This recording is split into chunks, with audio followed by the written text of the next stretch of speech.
নেত্রকোনায় তিতাস গ্যাসের সরবরাহ বন্ধ থাকায় প্রায় ৫,৫০০-এর বেশি গ্রাহক চরম দুর্ভোগে পড়েছেন। সেখানকার পরিস্থিতি জানাতে যুক্ত হচ্ছেন মির্জা হৃদয় সাগর। সাগর, এর আগের সংবাদে আপনি নেত্রকোনায় ফিলিং স্টেশনগুলোতে গ্যাস সংকটের খবর আমাদেরকে জানাচ্ছিলেন। এর পাশাপাশি বাসাবাড়িতে গ্যাস সংকটের বিষয়ে আপনার কাছে কি খবর আছে জানাবেন, এবং এই সমস্যার সমাধান কবে নাগাদ হতে পারে তা জানতে পেরেছেন কিনা সংশ্লিষ্টদের কাছ থেকে?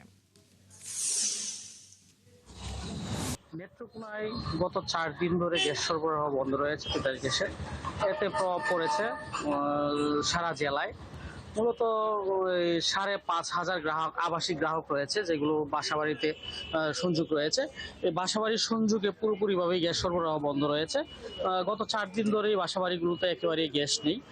আমরা তিতাস কর্তৃপক্ষের সাথে কথা বলেছিলাম, তারা যেটি বলেছিল যে শনিবার নাগাদ একটি সমস্যার সমাধান হওয়ার কথা, কিন্তু এখনো পর্যন্ত তাদের কোনো সমাধানে আশ্বাস মেলেনি।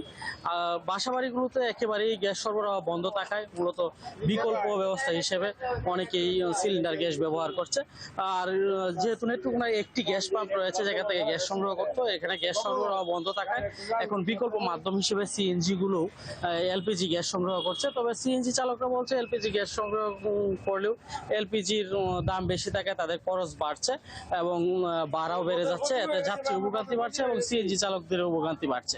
এছাড়া যদি আরেকটি বিষয় বলি, ইতিমধ্যে জেলায় প্রায় ১,০০০-এর বেশি সিএনজি চালক কর্মহীন হয়ে পড়েছে।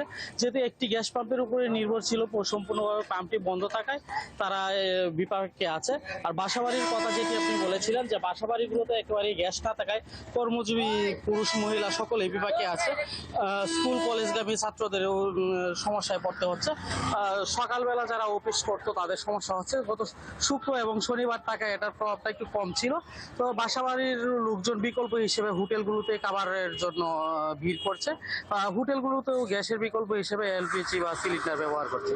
অদিতি, নেত্রকোনা থেকে এই ছিল গ্যাসের সর্বশেষ। ধন্যবাদ সাগর। আপনার কাছ থেকে আমরা নেত্রকোনার গ্যাস সংকটের খবর জেনে নিচ্ছিলাম। দর্শক, সহকর্মী মির্জা হৃদয় সাগর যুক্ত ছিলেন এতক্ষণ।